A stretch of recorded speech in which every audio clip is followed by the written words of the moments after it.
What's up, everybody? Matt Nuzzo, hanging out here in the glory hole, doing some reviews on the new Lift 2021 high aspect line. So they've got a few changes to the high aspect line this year. This has been a really awesome wing set. They took out the 250, which I'm not surprised because I didn't really like that one that much. It was really stiff and kind of slow. They added the 120, which is absolutely mind-blowing in a great direction. And then they've got the bread and butter 170 over there, and then this pump machine, the 200. So my feeling on the Lift 200 is this is one of the best pumping foils I've ever ridden. It's easy to pump, it's user-friendly, you can just glide forever. Like each pump, you just glide forever. It's fast, it's kind of slippery feeling. When I went down to the 170, it's definitely a lot more squirrely. Like it takes more attention to being on top of your game and being on top of your pump game. The 120, I'm not really good enough to surf it, but some other riders I know that have been surfing are just like, it gives you the turning. You don't feel like you're turning, that high aspect wing that's spanning, which I'll get to in a minute. And then for winging, there's just like the 120, you just have no top, the top end, you just don't like go out and explode. So first and foremost, these Lift high aspect wings, basically they are wide, right? So there's wide span and they're flat, right? When you look at that thing, it's pretty flat and it's thin profile, particularly when you get out to the tips here, real thin profile.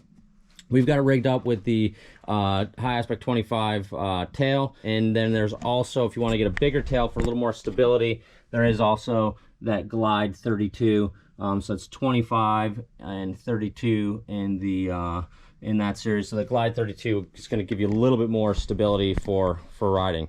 But this 200, with this wide span, what it does is that the great thing it does is that it gives you a lot of glide. Like you just go and glide like crazy.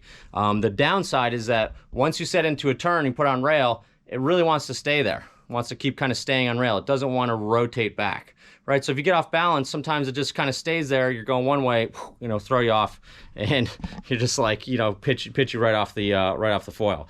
So it does take a little work. These are not foils for beginner foilers in any sport, wingsurfing or surfing. Wingsurfing, you might be able to start on the 200 with a bigger tail like the 32 or maybe even the 38 tail.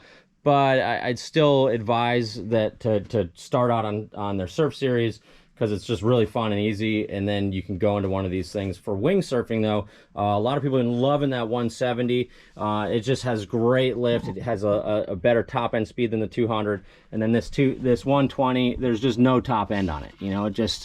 Well, I'm sure there's top end. I just haven't really found it, and a lot of times what happens when you're foiling on the winging and you pick up the swell, you just start hauling the mail, and so it's like, I'm gonna blow up, I'm about to blow. And so the 170, sometimes I just blow up because I'm going too fast, whereas I don't feel like I have that with the 120. It does take more speed to get going.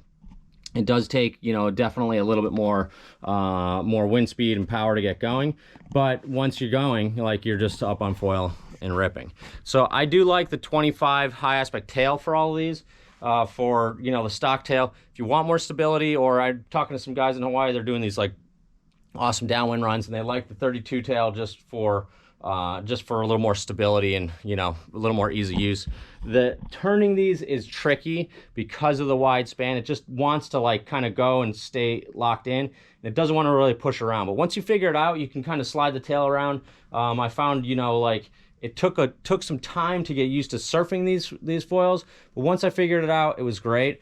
One of the things that you do have to pay attention to is that the mast base here is, it's got a big base on the pedestal mast here. The main one I'm using is a 28-inch. You've also got the 32 over there. The 32 is great for winging in choppier waters, but with a bigger base plate here, you have to get a board that has the boxes pretty far forward, right? So you can see on this SOS board, I've got them slammed all the way forward. That's kind of where I like to ride this one, because you're getting less lift because these thinner profile wings, you're getting less lift, so you want to have the mast farther forward. Also, what that does is allows you to put your foot behind the mast plate, so you can really engage the tail when you're turning. So pumping my foot's forward on the mast, and then turning, I'll move my foot back. So been really impressed with the Lift high aspect wings. Not a beginner foil. Like, I don't care what anyone says, these are not beginner foils. Doesn't mean they're not user-friendly high aspect foils, but don't get this as a beginner saying, hey, I'm just, you know, this is what everyone's riding, I'm just gonna get it because it pumps the best. Well, you're gonna have a really hard time trying to learn how to pump one of these things because they're kind of tricky to get up on and a little trickier to get going. So start with the Surf series, which is awesome. They pump great. They've taken a lot of the characteristics and feel from the high aspect, just made it a lot more user-friendly. Once you get going, then you can add one of these high aspect foils to your range and you're gonna absolutely trip out and love it. So great job, Lift, great durability, good quality of construction, and also lightweight. So Lift's done a great job here and we're really psyched about their new foils. If you want more reviews, go to realwatersports.com or give us a call at the shop, 252-987-6000. See you guys on the water.